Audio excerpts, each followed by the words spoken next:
Lakers na Chicago Bulls. Welcome to the main event of your Sunday Marathon Showdown here in Carson City, Foysia Park. I'm your host, the one and only Ludwig Van Magic Man. You know who I am. And this is the Interlodge Mason Basketball League presented by the so-called Ballers. Our matchup for today is DPWH and Palaka Shooting Club PSC. Our officials for today is referee Doug Mickens and referee Marcus Reed. And of course, our committee for today is Jessel Navalta and of course our brother from Clarence F. Smith Daylight Lodge number 866, brother Harlem Ruiz, as we start the opening tip-off. Palaka Shooting Club starting with Dumlao, Torres, Sumariñas, and Saison. As for DPWH, we have Camantigue, Paraiso, Pader, Fabio, and Bong Fernandez leading the way. Fernandez thought about it. Camantigue underneath the basket, and Camantigue draws first blood. JC Camantigue. Well, DPWH, they're itching to come back with a victory here as they come up from a loss against Men of Tard from their last week main event. But Ryan Malones, player of the game last week, as he played for their Division 18 Packrim, no? Not for PSC. No? Well, that was unfortunate. Because Ryan Malones, player of the game against his Division B team, the Palaka Shooting Club. No? The early goings of the first half. High-low. Paraiso. It bounces off. Ryan Malones. Can he continue the streak? Thought about it. Pump fake. But active hands for Paraiso. Saison. And it hits the foot. But Paraiso trying to save it. Unable to do so though for the Paradise Man. 3-2 in favor of PSC Palaka Shooting Club. Dumlao pulls the trigger. Running gun offense by DPWH. Fernandez. Paraiso. Pull-up jumper. And they grab the driver's seat. 4-3.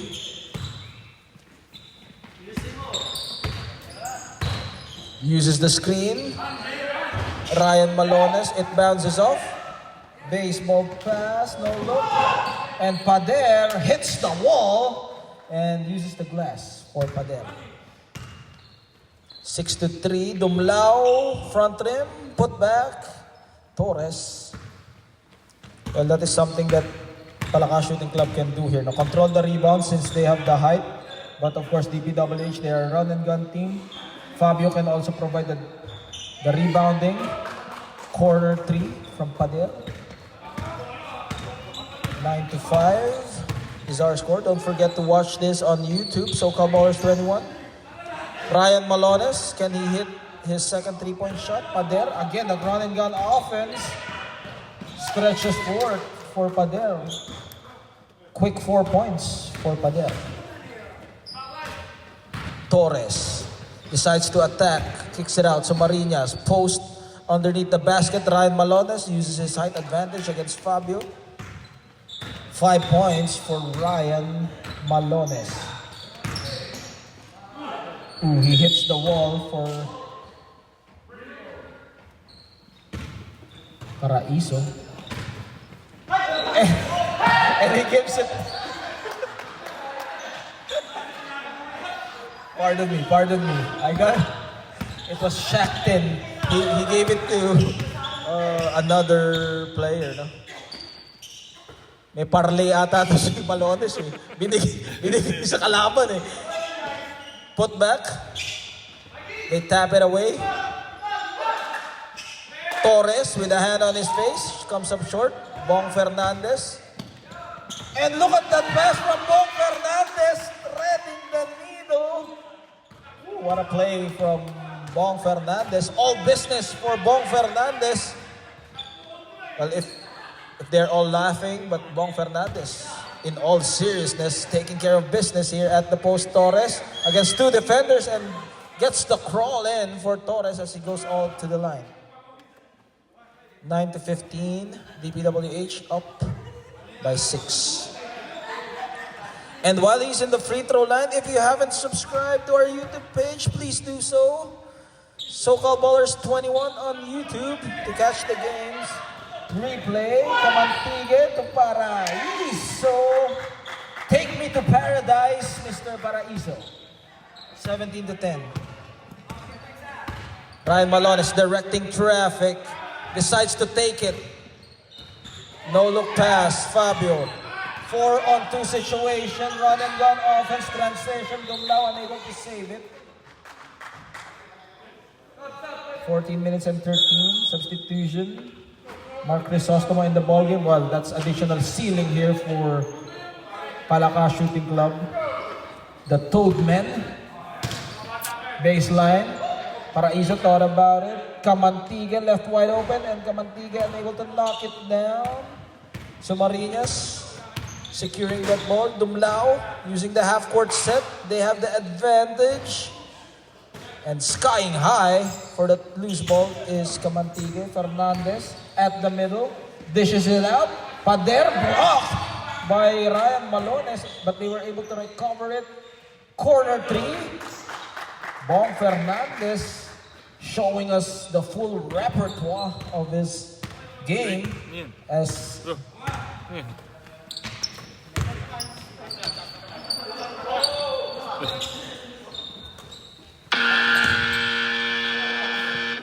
back to the action. Sorry from the technical difficulties. A 3-point basket made by Palaka Shooting Club.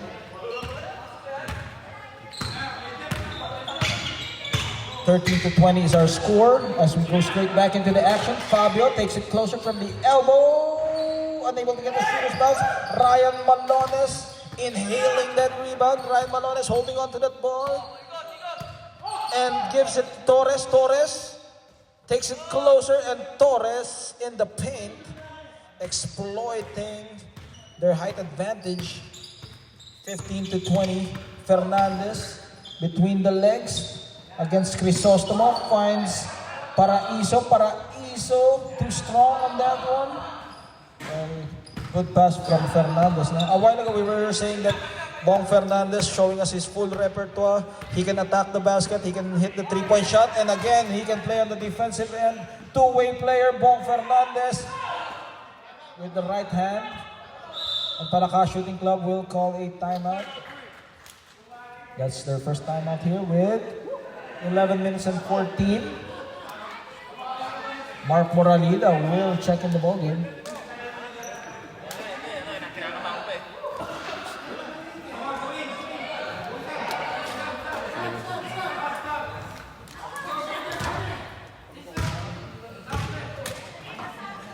Bawas pa.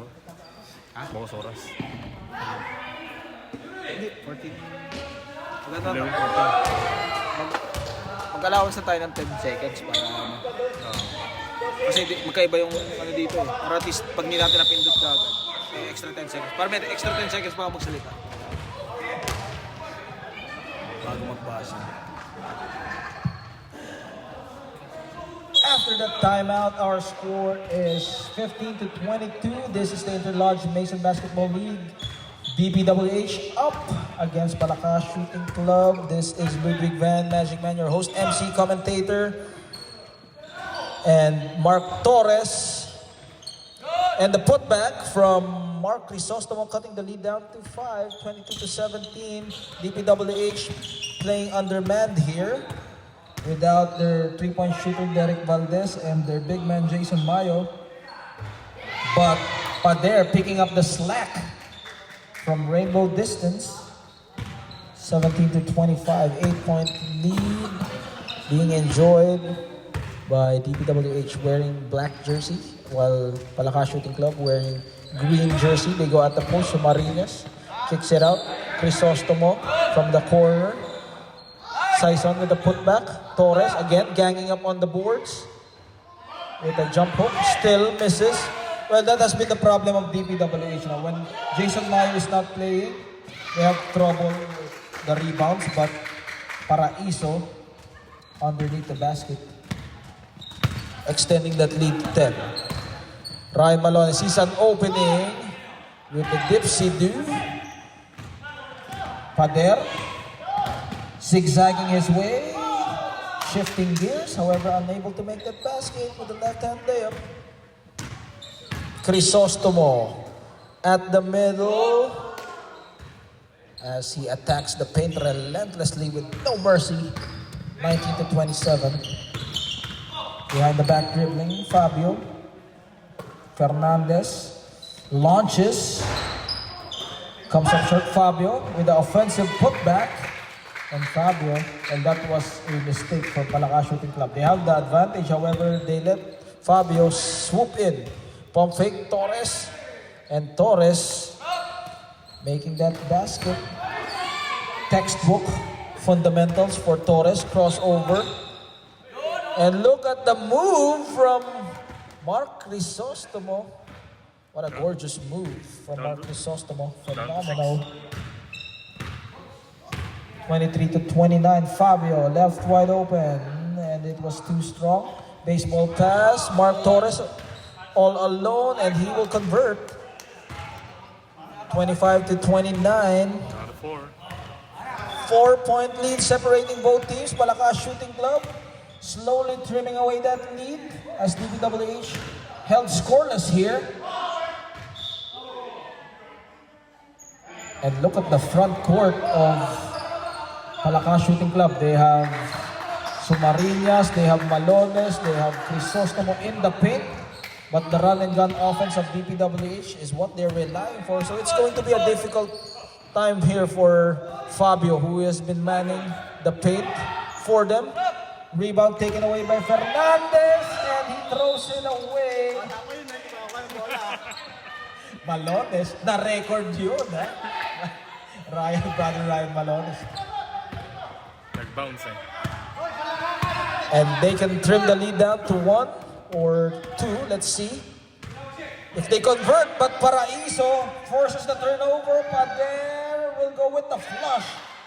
And Pader back to a 6-point lead for DPWH. And that was a golden opportunity missed there by PSC. No? As a turnover was committed. Leans in. Mark Crisostomo misses, however. Torres, all day to shoot. No shooter's bounce for him. But Sumariñas again ganging up on that rebound play. A lot of second chance points. Second, third, fourth misses. But Palakas Shooting Club in control with the boards. Well, let's see. The defending champs missing the services of Jason Mayo. Corner 3. It bounces off. JC Camantigue able to control it. Bong Fernandez leading his team. Missing his dynamic duo, Aaron Musni, traveling violation. Well, again, congratulations to Aaron Musni getting his 3rd degree. Bong Fabio. Ryan Malones doing some trash talking here. 5 minutes and 30. Of course, the trash talking is just part of the ball game, and it's just all for fun and games. No? Fellowship, camaraderie, no ill intent. No? Of course. Mark Crisostomo at the middle. The defense unable to react quickly on that. Well, you can see the steady presence of Mark Crisostomo contributing for his team. 27-31, 4-point game. 5 minutes. Camantigue comes up short. Embracing that ball is Ryan Malones on the run. Torres against Fernandez at the post. Torres powering his way as Torres jump hook. 2 points. And we are looking at a 2-point lead, 29-31. Palakas Shooting Club crawling slowly here in this ball game. Can they take down the champs? Let's see. 4 minutes and 34. Quick turnaround from JC Camantigue. Making it back to a 4-point lead, 33-29 with 4 minutes and 20 remaining. Again, that half-court set of Palakas Shooting Club. They will go with their bread and butter here, which has been keeping them at bay. Torres, quickly, sudden burst of quickness. Sumariñas, unable to convert. DPWH Open court. Pader uses the board. Bank shot. And back to a 6-point lead, Palakas Shooting Club. They were able to close the gap to 2, but DPWH made a run again. High post, Crisostomo using his height advantage. Saison, corner. Torres unable to catch that ball, that was too strong. 3 minutes and 34. DPWH, a chance for them to increase the lead. Well, for DPWH, they need to set the tone here. Their advantage is their fast break offense. So they need to force that kind of game against Palakas Shooting Club. Because if they play the half-court set of Palakas Shooting Club, they are in trouble. Because look at the size of Palakas Shooting Club. Moralida is even in the bench, no? So Marinas, Crisostomo, and Malones. Even Torres is helping out in the paint, no? Tall lineup from the bigs of Palakas Shooting Club, unable to convert, but Ryan Malones continues his good game here. He has been playing excellent so far in his past 2 games. He was the player of the game last time, no?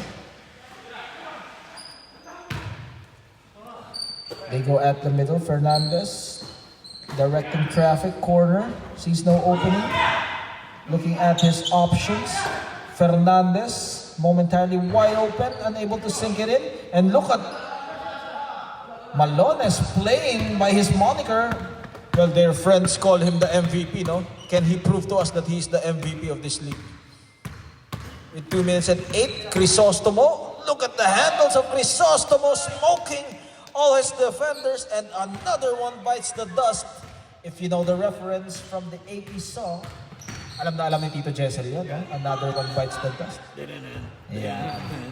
Another one bite the dust. And again, Malones collecting those rebounds with 1 minute and 45 remaining here. Sige, pang lamang. 33 to 35. Can they tie this ball game up or can they grab the lead? Let's see. Crisostomo at the middle. Well, you gotta admire Palakas Shooting Club here now. Most of their players playing 3 games straight here. So, I don't know where they're getting their energy, no? Sigurado, yari ang kanin dito mamaya, no? Pag uwi, 3 laro eh. Kawawang rice cooker nito pag uwi. 1 minute and 10. 33 to 35. Wala mo ng diet-diet yan. 3 laro, sunod-sunod. Dancing around his opponent. Fernandez, ooh, what a good setup. Everything but the basket. High-low. Torres again lording over the paint. Saison unable to catch it. Hits all board. Camantigue. 3-on-1 situation. Challenging. Ryan Malones challenge, but this time he didn't raise his hands. And still, DPWH continues to miss here. 30 seconds. Ryan Malones inspiring his team here. Not allowing to go quietly here in this game. 20 seconds remaining. Shot clock is off. Drop pass, Torres again. Picking up the slack. We are tied at 35. Pader against Torres. Camantigue for the lead. JC Camantigue, buzzer beater at the first half. At the end of the first half, it is DPWH up by 3, 38 to 35. We'll be right back with the second half. This is the second half action of your Interlodge Mason Basketball League, presented by the so-called Ballers. I'm your host, the one and only Ludwig Magic Man, and at the end of the first half, DPWH taking care of a 3-point lead despite the run of Palakas Shooting Club, and they continue the scoring here. Pader from the corner pocket, 41 to 35. Palakas Shooting Club. What has happened there in the first half? Ryan Malones trying to lead his team, especially underneath the basket in the paint, in the interior, together with Torres. They're the 2 leading scorers for their team. But for DPWH, we have Pader and Camantigue together with Paraiso sharing the points for DPWH as Fernandez has been setting up the play for them. Our officials for today, Doug Nickens and referee Marcus Reed. Our committee for today is Jason Lavalta and Brother Harlan Ruiz of Clarence F. Smith Lodge, CFS 866. Going back to the action, DPWH suddenly up by 6, 35 to 41. And they are making it rain from long distance for Camantigue. Tatlong tres. 3 straight 3-point shots for DPWH. The champs proving to us why they are the kings of the court. Torres comes up short, but Ryan Malones follow up with the second serving for Ryan Malones. Ryan MVP Malones. Fabio sees an opening and he will attack for Bong Fabio. Playing tall for his team, the only big man for DPWH because they don't have Valdez and Mayo. On the run, Pader, one of the candidates for the player of the game. Let's see if he can continue his streak. Comes up short for Ryan Malones. Well, suddenly scoreless here for Palaka Shooting Club except for that one basket by Ryan Malones a while ago. No? But they were able to tie it at 35. But suddenly DPWH with a 10-2 run here. They will use the half-court set. Camantigue decides to share it. Bong Fabio with a reverse. Well, again, that style of DPWH, fast-paced, run-and-gun offense. Palaka Shooting Club cannot do anything about it as of the moment. But their second chance points has been keeping them at bay. Torres again. A light workout for him as he has been jumping all around for that rebound and putback. Paraiso, Fernandez, Camantigue lets it fly. They throw it. Dumlao, again, the tempo, controlling the tempo. They find Dumlao with the cut. Dumlao unable to convert. Well, that was a great play, just not completed. Reverse drop pass, Fabio with the challenge, and Sumariñas wasn't able to quickly react on that one. 11. 50 to 39, 11-point game. Suddenly DPWH waking up here. And finally, Ryan Malones stops the bleeding, 41 to 50.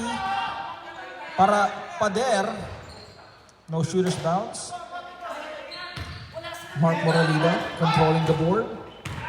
Torres at the middle, slices the defense.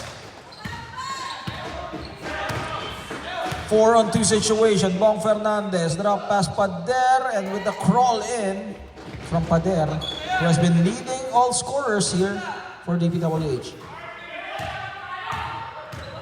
52 to 41. Dumlao zigzagging his way with a dribble drive. Sumariñas pump fake, but Fabio didn't bite with the bait. Bong Fernandez showing us his handles. Bong Fernandez, 3-on-1 situation. Paraiso high off the glass. Moralido able to bother him as he altered his shot. Dumlao, Torres. Torres kisses it off the glass for Torres. And for Palaka Shooting Club, he is the leading scorer, making a living in the paint. Pader, shootout for Pader as he knocks it down. Palaka Shooting Club will call for a timeout. We have to return the ball to the referee. Paraiso, return the ball to the referee. We'll be right back after this timeout.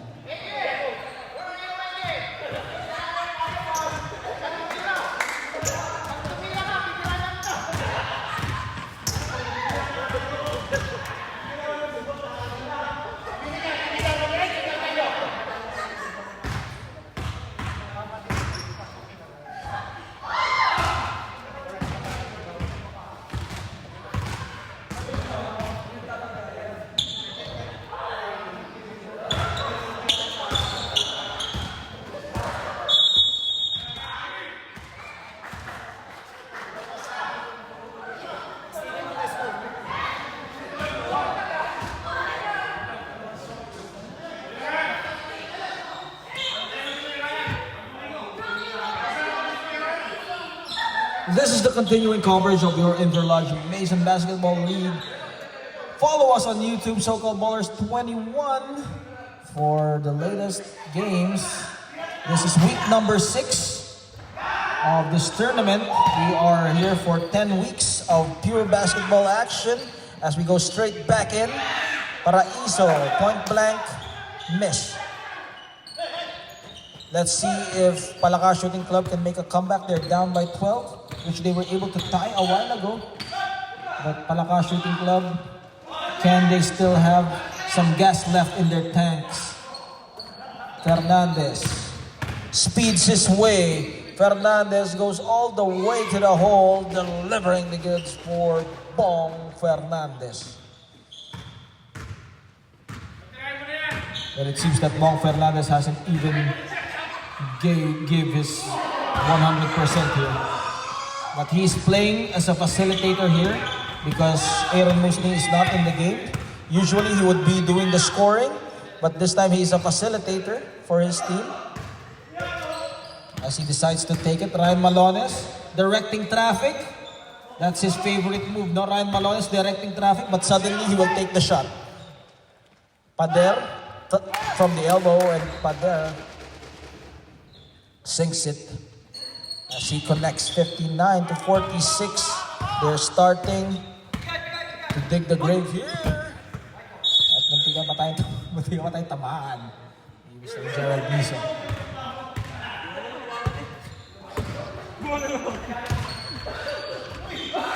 At the post, Mark Moralida against Fabio. No shooter's bounce. And clobbering it. Bong Fabio. Fernandez on the attack. Between the legs, Fernandez able to escape his defender. Dishes it out to Paraiso. That was an amazing play from Fernandez. Fernandez doing the damage here despite not scoring. No? That's how you do it. Sharing that ball, leading your team. Foul against Ryan Malones as he got the piece of the hand. 61 to 46, baseline throw, 10 minutes and 39. They find Paraiso. And again, Palaka Shooting Club. Well, as they say, no, hand down, man down. No defense, they gotta pay the piper here. 10 minutes and 20, corner, left wide open. Ryan Malones, offensive rebounding continues here for Palaka Shooting Club. But the fast break offense of DPWH is prevalent here. Corner pocket, comes up short. Torres, 2-on-2. Will challenge Fernandez. Drop pass, Gerald Miso, too strong. And Fernandez controls it. Camantigue lets it fly. Pader, fresh shot clock for them. With 9 minutes and 40, Fernandez steps back, pulls the trigger. Ryan Malones controlling the board. And Torres boards it in as he connects with Gerald Miso. Reverse. Another chance for him. And still continues to miss. Saison with a steal. Miso boards. And Moralida high off the glass. 9 minutes, 63 to 52. This is still a lot of basketball left for both squads.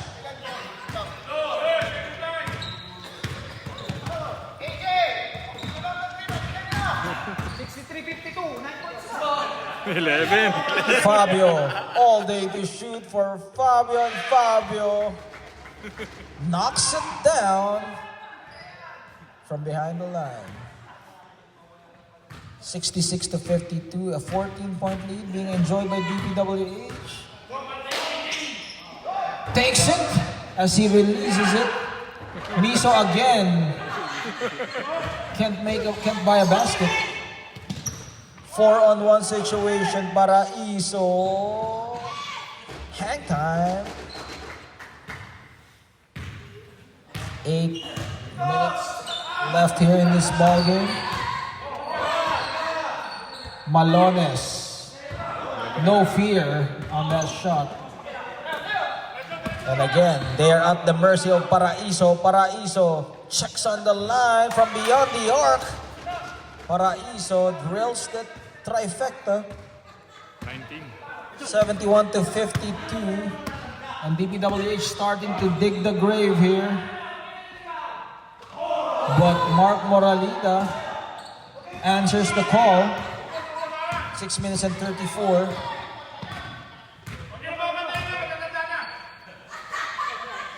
Pader from deep. And Pader connects.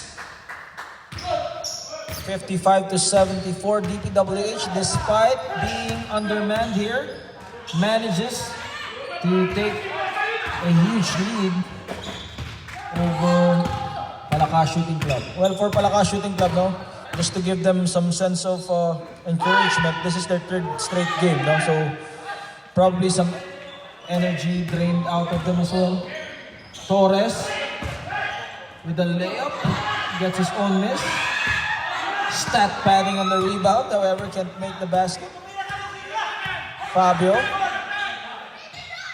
Again, Fabio from Rainbow Country. 5 minutes and 38 remaining. And it's a 20-point lead, but Gerald Miso. Finally, a basket for him. Camantiga waiting for his teammates. Fernandez at the middle. Fernandez sets up Camantiga. Camantiga. Another chance for them. Inside the line. Perimeter shot. Camantiga against two defenders. With 5 minutes left in this ball game. DPWH, no look pass. And they're just enjoying here on this beautiful Sunday afternoon. DPWH trying to come back from that loss against MOT last week. As we say, it is going to be interesting, no, for the top 4 teams of this tournament, especially come playoff time, because it's going to be a knockout game. Torres penetrating, and Ryan Malone is still not giving up here. Time is not on their side, though. They need to play with some sense of urgency. Bong Fabio, they use the clock because they have the advantage. Camantiga from Jimmy Country. 4 minutes left here in this ball game. Torres. And Torres with the layup. This is the 5th and final game of week number 6 of your Interlodge Mason Basketball League. And of course, the action continues next week as the schedule will be released, as Bong Fernandez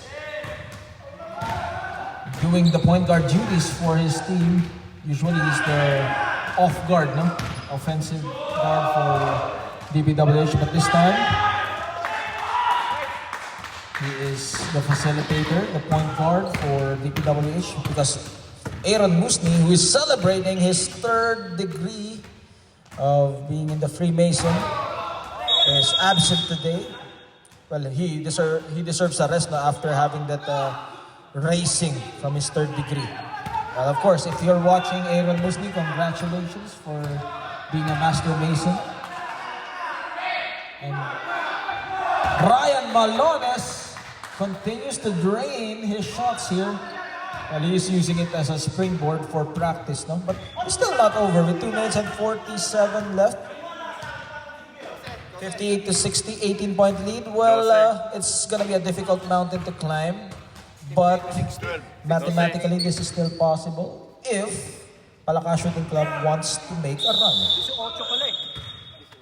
12 lang. 12 lang. 12 lang.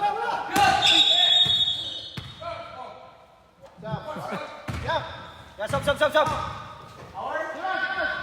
68 to 80, no? It's just a 12-point lead pala. 12 lang. 2 12 minutes lang. and 15. If they can pull some 3-point shots or maybe some baskets and stop the clock, perhaps, we might have a ball game. Ryan Malones. And again, whenever Ryan Malones points out, he will take the shot.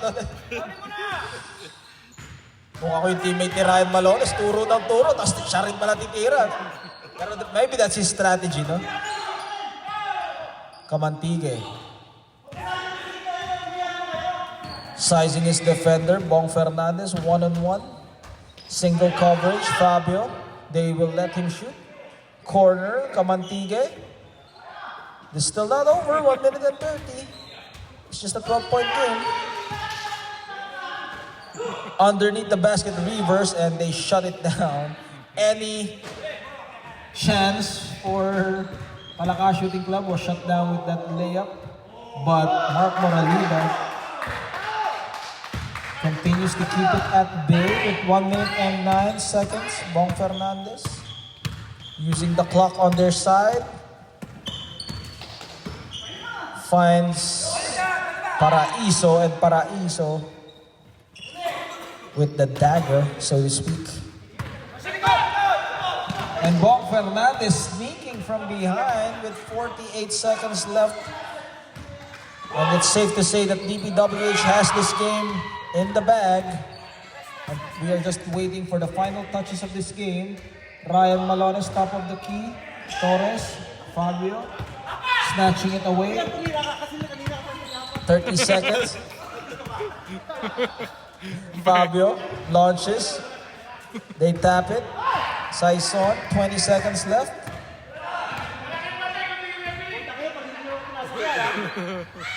And throws back in. Ryan Malones. Mr. MVP himself. Let's game, let's game, let's game. And that ends the ball game. DPWH with the victory, coming back after a loss from MOT and Palaka Shooting Club. Well, they're just happy to survive the 3-game schedule, no? That ends the final game of your Interlodge Mason week number 6. This is Ludwig Van Magic Man together with Harlem Luis and our officials Doug Mickens and Marcus Reed. Jessel Navata, our statistician. Have a great weekend, everyone. This is the Interlodge Mason Basketball League. See you next week.